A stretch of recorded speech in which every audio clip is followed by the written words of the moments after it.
Encountering a no remote detected message on your 2019-2022 GMC Sierra with push-button start?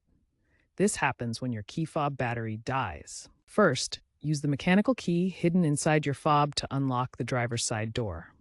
This puts the vehicle in accessory mode. Then, place the fob in the designated pocket. This is often in the center console, a cup holder, or under the driver's seat. With the fob in place, firmly depress the brake pedal or clutch for manual transmissions, and press the engine start-stop button. The vehicle should now start. Remember, this is a temporary fix.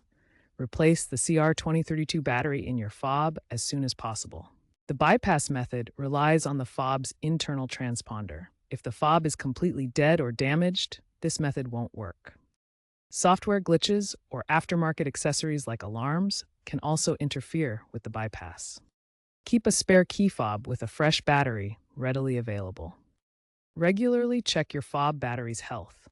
Consider using GM's OnStar app for remote diagnostics, which can sometimes reset the system. While newer GMC models, 2023 Plus, have improved battery life and may integrate digital keys via smartphone apps, this bypass remains relevant for 2019-2022 Sierra owners.